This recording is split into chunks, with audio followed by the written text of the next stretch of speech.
بسم الله الرحمن الرحيم. اللهم صل على سيدنا ومولانا محمد وعلى ال سيدنا ومولانا محمد وبارك وسلم وصل عليه. رب زدني علما، رب اشرح لي صدري ويسر لي امري واحلل عقدة من لساني يفقهوا قولي.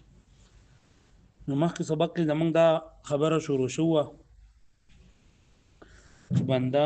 د خپل افعالو خالق دی او بنده د خپل افعالو کاسب دی او خالق نه دی. او دغه دا خبره کوله معتزله چې بنده هم د خپل افعالو خالق دی او هم د خپل افعالو کاسب دی. او جبریه دا خبره کوي چې بنده نه د خپل افعالو خالق دی او نه کاسب دی بلکې مجبور محض دی. نو موږ هغه ته 15 خبرې کړې وي، 15 دلیلونه ورکړو. یو دا چې د انسان بعضی کارونه اختیاري او بعض غیر اختیاري، لکه نیولو د پاره چې کوم د حرکت کوي دا، او یو په د باندې مرض دا مرض دوی نه حرکت کوي، نیو په اختیار سره دویم په اختیار سره نه معلومه شو. د انسان بعض افعال اختیاري او بعض غیر اختیاري. دویم دا وکړه د بنده لپاره اختیار چې دا ثابت نه کی نو بیا خو داغه مکلف کول چې دا هم صحیح نه دي. ځکه د مثال بیا د جماداتو دی او چې په انسان کې طاقت قدرت نه نه ته مکلف کوي. دریم دا دی چې لکه درې مکلف نه دی د حیثیت په شان د جماداتو دی، نو بیا غل ثواب او عذاب ورکول دریم څه توک نه برابرېږي. ځکه چې ثواب او عذاب غواړي برابرېږي چې کله بنده په خپل اختیار باندې یو کار وکړي. او بل دا چې کله د فعل نسبت چې دا فاعل لګي په اسناد حقيقي سره، نو دا لپاره دا خبره ضروري ده چې مخکې به د انسان اختیار وي. اختیار نو بیا هغه ته د فعل نسبت دا په اسناد حقيقي سره نه کیږي. او پنځم دا چې نصوص موجود دي په دې خبره باندې، نصوص په دې خبره باندې موجود دي چې انسان د خپل افعالو ته د افعالو سزا ملاويږي کم چې دی کوي. بیا موږ په دې باندې وی چې درې اعتراضات په دې جبریو په دا باندې کړی دي په اهل سنت والجماعت باندې. یو دا دی چې کله تعالی الله تعالی لپاره علم دی عام کو او اراده دی الله تعالی لپاره عام کړل، نو چې دا چیرې بنده د افعال خالق دی، نو چې الله پاک د اراده هم ثابت کړل، الله پاک د علم هم عام حاصل کو، نو لکه بیا خدا بنده مجبوری ما شو، نو بیا د اختیار دانش ته دغه چې الله پاک یو کار وایي چې دا بکیږي نه بخامخه کیږي، او چې الله پاک نه غوښتني نه کیږي. نو موږ وایو چې الله تعالی په علم کې دا خبره د مخکنه ده چې بنده به دا کار په خپل اختیار سره کوي او په خپل اختیار سره به نه کوي، په دغه خبره مضبوطی. او بل دا چې دا بنده بل اعتراض پیلاله چې کله دا افعال لري بنده اختیاري شول، نو دا اختیاري خو بیا واجب یا ممتنع وي. دغه چې الله تعالی اراده وکړه او بنده وکړه، نو دا خو الله پاک اراده کړی دا، نو دا به خامخا کېږي، دا واجب دی. اگر الله پاک اراده نه کړی دا ممتنع دی، دا باندې کېږي. نو موږ وایو چې یو په دې سره دا چې الله تعالی چې د کوم کار اراده کړی دا، نو د بنده په فعل سره خبره مضبوطه شوله. الله پاک چې د کوم کار د نه کول اراده کړی دا، د بنده په نه کول باندې اراده مضبوطه شوله. او بل دا چې ته وایې چې الله تعالی لپاره اختیار ترنده نشته دی، نو دا الله تعالی چې څومره افعال دي زموږ عقیده دا چې دا الله پاک نه په اختیار سره ثابتېږي. او ته چې په الله پاک باندې الله پاک اراده کړي اوس په الله پاک باندې دا واجب دي دې کول، نو وای دا الله تعالی باندې هیڅ یو کار په وجوب په طریقې سره نه ثابتېږي. دا خبره غلطه ده. دریم بیا دا چې د بنده افعال ته چې هم الله تعالی بنده هم الله تعالی چې نه دا خالق دی، او هم چې نه دا بنده ته خالق غني، بنده ته خالق غني د خپل افعالو لپاره. نو د یو سیس په دوو مختلف قدرتونو باندې داغي کول له یو مقدور واحد لپاره مختلف قدرتونه راغلل، او یو مقدور یو کار په دوو مختلف قدرتونو باندې نه کیږي، په دوو قدرتونو باندې نه کیږي. نو موږ ورته وایو چې ستاره خبره لکه صحیح ده او دا لکه سنجیده هم ده، خو لکه دا چې الله پاک د بنده د بعض افعال جننده نسبت جننده کیږي، چې بنده خپل کارونه په خپل اختیار سره کوي، نو موږ ورته خالق نشو ویلې او کاسب ورته موږ خامخا وایو. بل دا چې د یو مقدور لپاره دوه قدرتونه هل ناروا دي، چې کله د دوانه جهات او دوانه قوت یوي دلګي جهاتونه مختلف دي، بنده د افعال خالق ته په دې اعتبار سره چې الله تعالی چې نه دا ایجاد کړل، او بنده د خپل افعال لپاره چونکه کسب یې کړی دی نو دی په اعتبار د کسب سره چې دا خالق دی. بیا وایي چې په دې کې په دې خلق او په دې کسب کې درې فرقونه دي. په خلق او په کسب کې درې فرقونه دي. د بنده د افعال کاسب دی خو په آلات سره دی، په آلات سره، او الله تعالی د افعال خالق دی بغیر د آلاتونه. نو بنده د چې کوم د خلق نسبت شوی دی نو دا په آلات سره ورته شوی دی، او الله تعالی د چې کوم نسبت شوی دی دا بغیر د آلاتونه. دویم دا ده چې کسب هغه مقدور دی چې په خپل محل کې دا واقع کېدی شي، او خالق دا هغه مقدور دی خپل محل کې په محل قدرت کې نشي واقع کېدی. مطلب دا دی چې انسان د چې کله قیام په خپل اختیار سره وکړي دا قائم ویل کېږي، او کده ناس په خپل اختیار سره وکړي نو دا قاعد ویل کېږي، کده اسکاک په خپل اختیار سره وکړي نو دا شارب ویل کېږي، او کده خوراک په خپل اختیار سره وکړي نو دا اکل ویل کېږي. او الله تعالی دا محل په دغه نمونه دی الله تعالی ته نور کول کېږي. دریم دا ده چې لکه کسب د الله تعالی نه د خالق نه لري جدا کول دا صحیح نه دي، او د خالق بغیر د کسب نه جنه نو دا بغیر د دینه راتلی شي. ځکه الله تعالی هر څه چې وغواړي نو کولای شي، او بنده به کسب حاله کوي چې کله مخکې د دې الله تعالی خالقیت حاصل وي. اوس په دې باندې اعتراض دا دی، دا اعتراض چې نه دا د دې په اعتبار سره دی چې تاسو بنده چې دا یوم خالق کو او الله تعالی یوم خالق کو، نو په دې اعتبار سره تاسو خو چې وایي غیر معتزله دا شرکت ثابتې، نو تاسو هم د معتزله په شان شرکت ثابت کو، تاسو هم د معتزله په شان شرکت ثابت کو. ځکه معتزله هم وایي چې بنده هم خالق، او معتزله ته دا دې لپاره چې هغه چې بنده خپل افعال هم خالق دی او هم کاسب دی او دغه شان دی الله تعالی هم خالق دی. نو ته چې الله کې په دې کې اثبات د تعدد راځي، نو تاسو هم اثبات د شرکت چننده وکړو. نو جواب دا کوي چې دلته دوه سيزونه دي، او د دوه سيزونو خپل محل دی. او د دې مثال لکه یو محله یو ده خو خلک پکې اوسېږي، د یو جدا ځای دی، د بل جدا ځای دی، د بل جدا ځای دی. دغه شان کار یو دی، او د الله تعالی په دې اعتبار سره چې دی خالق دی او بنده ته نسبت کوي په دې اعتبار سره چې دی کاسب دی. پوه شو مې معنی یا لکه ځمکه ده، نو ځمکه په دې اعتبار سره چې دا الله تعالی پیدا کړی ده نو په دې کې دا ټول خلک شریک دي، او د هر کس به جدا جدا ځای چې دا پلانکی ځای دا پلانکی ځای دا پلانکی ځای. نو په ظاهر باندې د تصرف په وجه باندې انسان ته نسبت کیږي، نو د ځمکه ټول د الله تعالی دي. نو دغه شان دي د افعال ټول د الله تعالی دي، الله تعالی ټول افعال خالق دی، خو بنده چونکه کسب کړی دی نو په اعتبار د کسب سره بنده ته نسبت کیږي. پوه شو مې معنی بل چې د دې جهاتونه مختلف دي. بل اعتراض بیا کوو دا فإن قيل كچرته ویل شي ان تاسو کله دا فرقونه بیان کړل او تاسو یې چیرې بنده چې دا خپل افعال خالق دی، یعنی خالق دی په اعتبار د کسب سره، نو تاسو خو فقط اثبتتم تاسو ثابت کړل ما هغه څه نسبتم چې تاسو نسبت کړو درې معتزله ته من اثبات الشرکت دا شرکت دا ثابتول لپاره چې تاسو دلته کې شرکت چې دا ثابت کو. نو قلنا موږ ورته وایو الشرکت شرکت دی ته وایي ايجتمع اثنان على شيء چې د دوه په یو څه باندې چې دا جمع شي ويتفرد كل منهما او جدا شي په دې کې هر یو د دینه بما باثر هو له دون الاخر، چې یو د پاره او د بل د پاره نه، چې یو د پاره او د بل د پاره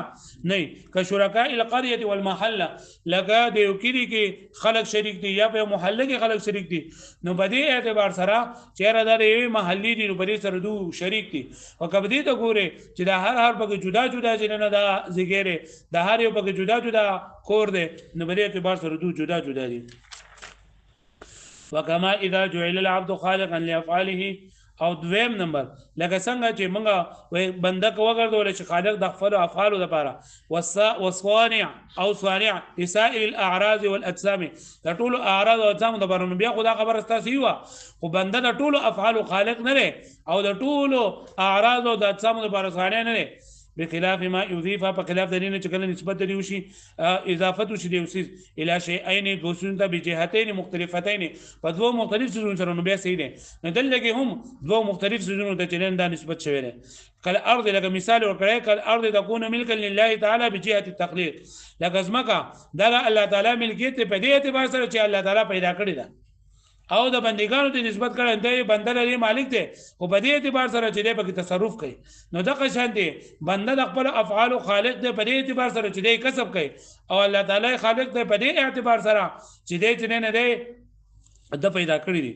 کل ارض تكون ملكا لله تعالی لکزمکا چې دا ملک د الله تعالی په جهت تخلیق سره ولل عباد او بندگان ته نسبت کی به جهت ثبوت تصرف په دې جهت سره چې د تصرف ثابت تر لپاره وکفعل العبد او دا غرنګي د فعل د بنده ينسب الى الله تعالی بجهت الخلق الله تعالی دې نسبت کیږي په اعتبار د خلق سره چې الله تعالی دا پیدا کړل او الى العبد او بنده دې نسبت کیږي په جهت کسب سره لکه پوه شو به معنی نو معتزله هغه د معتزله کې او په اهل سنت والجماعت پر عقیده کې جنن فرق دی اهل سنت والجماعت دا وایي چې بنده خالق دی او الله تعالی هم خالق دی خو جهتونه مختلف دي الله تعالی خالق دی په اعتبار د تخلیق سره او بنده چې دا خالق دی په اعتبار د کسب سره فإن قيل فدې سره وسبل اعتراض دی زمونږ په نسبت باندې دا خبره ده د اهل سنت والجماعت عقیده ده چې فعل د قبیح نه دی دا کسب د قبیح دی خو خلق د قبیح نه دی یعنی ناکاره څه پیدا کول دا ناکاره نه دي او معتزله دا خبره کوي چې ګوره یو پیدا کول دي یو کول دي نه د کولو نه پیدا کول دي نن دا ډیر غټ کار دی دا غټ کار دی نو چې خلق د کسب د قبیح دی نو خلق د قبیح هم قبیح پکار دی او تاسو وایي چې د الله تعالی یو کار دی نه قبیح نه نو وایي الله تعالی حکیم ذات دی او دا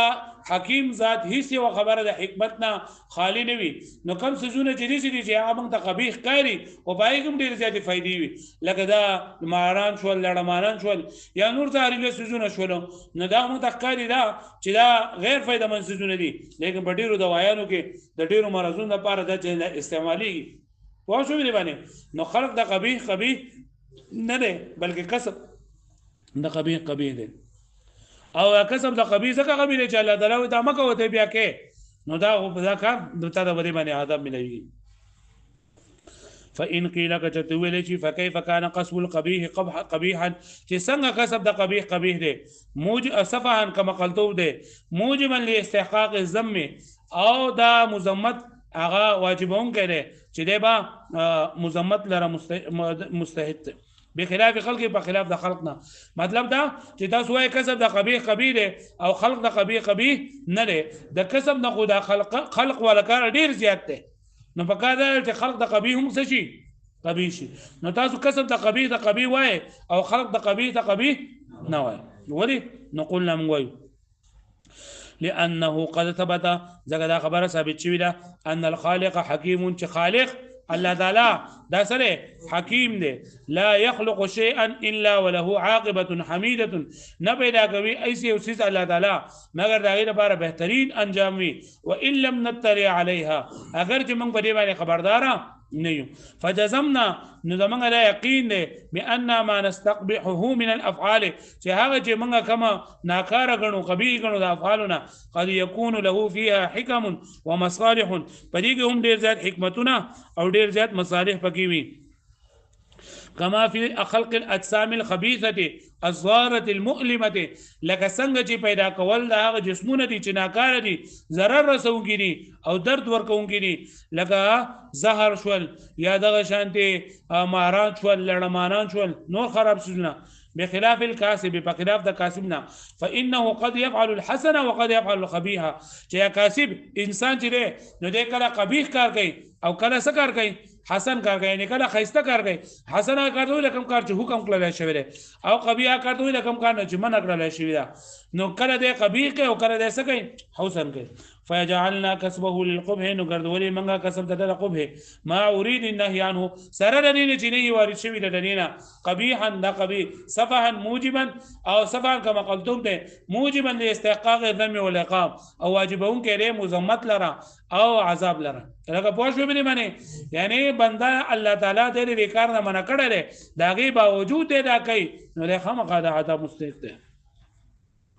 وس کم کار حسن ستوي او قبیح څه ته وایي نو حسن دې ته وایي په کوم کار باندې چې الله تعالی خوشحاليږي او په کوم کار باندې الله تعالی په دنیا کې او په آخرت کې سره ثواب سره بدلی ذریعہ ذکر کړي نو دا حسن دی او قبیح کار ته ویل کېږي د کوم کار نه چې الله تعالی منع کړی دا په کوم کار باندې چې الله تعالی خفقيږي په کوم کار باندې چې الله تعالی په قران کې په حدیث کې سزا ذکر کړی دا یا د هغې څه دنیوي او اخروي نقصان وي نو دې ته چې دا قبیح ویل کېږي والحسن منها او حسن د بندگان منها من افعال العباد د بندگانو د افعالنا وما يكون متعلق المدح في العاجل چا متعلق د مدح په دنیا کې عاجل نه مراد دنیا ده چې په دنیا کې د مدح متعلق والثواب في الاجر او په آخرت کې دا د ثواب متعلق وي سده متعلق ثوابي والاحسن وغرد دا ان يفسر چې حسن دې کار ته ویل چې دې تفسیر دې وکړل شي بما لا يكون متعلقا للذم والعقاب چې حسن هغه کار ته ویل کېږي چې هغه د مذمت او د عذاب مستحق نه وي هغه باندې بندا مستحق د عذاب نه ګرځي و دا بهتر خبره ذکر کنه چې دا تعریف کړي چې دا مباحات ته شامل شي ځکه مباح کار ته چې پای کې نه فائدې نه پکې نقصان وي نه پکې ثواب نه پکې عذاب وي ليشمل المباح د پاره چې شامل شي مباح ته نو اصل منها برضا الله تعالی یعنی کوم د الله تعالی پر رضا شي ای به ارادته د الله تعالی په اراده سره من غیر بغیر د اعتراض نه والقبيح منها او قبيح ستویلږي ما يكون متعلق الذم في العاجل والعقاب في الاجل چې په دنیا کې انسان د مذمت متعلق کیږي په دنیا کې انسان د غیر وجنه د مذمت مستحق وي او په آخرت کې د عذاب مستحق وي ليس برضا دا کار چې کوم د الله تعالی پر رضا سره ونه شي د الله تعالی د رضا نه بغیر او شي د الله تعالی په خوشاله نه پایمنه لما عليه من الاعتراض چې په دې باندې اعتراض قال الله تعالی ولا يرضى لعباده الكفر چې الله تعالی د خپل بندګانو د کفر ناراضي نه یعنی د بندا په غلط کارونه باندې الله تعالی نه راضي يعني أن الإرادة والمشيئة والتقدير يتعلق بالكل يعني إرادة الله تعالى مشيئة الله تعالى او تقدير دا الله تعالى دا د ټول سره متعلق کیږي والرضا والمحبت والامر لا يتعلق الا بالحسن دون القبيح او دا الله تعالى رضا دا الله تعالى محبت دا الله تعالى امر دا صرف د حسن سره هغه کارونه چې په کوم کې حسن موجود وي د حسن سره متعلق کیږي او د قبیح سره نه متعلق کیږي یاد بشینه ورنن سبق همغه د پرونی سبق خبر او پرونی سبق منګه د خلق او د کسب په منځ کې منګه درې فرقونه ویلو نن سبق به باندې اعتراضونه وشول یو اعتراض خدا وشو چې لکه تاسو بنده لپاره خالقیت ثابت کړي نو د الله تعالی لپاره هم خالقیت ثابت کړي نو تاسو خو د معتزله خبره ناکاره ده نو تاسو دا څنګه صحیح شولا نو هغه موږ جواب ورکو چې را زمونږ او پرې کې چې دا جهاتونه مختلف دي او چې کله جهاتونه مختلف نو حکم چې دا بدليږي دویم دا چې تاسو وایي چې کسب د قبیح قبیح دی نو خلق د قبیح قبیح ولې نه دی نو وایو چې الله تعالی خالق دی او د خالق هیڅ یو کار دا بغیر دا دغه نه کیږي بغیر دا فائدې نه کیږي او الله تعالی چې کم کارونه کړه بلکې بل انسان خامخا فائدہ بری او بندا کارونه نه بلکې بندا کله حسن والا کارونه کوي او کله قبیح والا کارونه کوي او بیا حسن څه ته وي او قبیح څه ته وي حسن او قبیح دا تعریف شو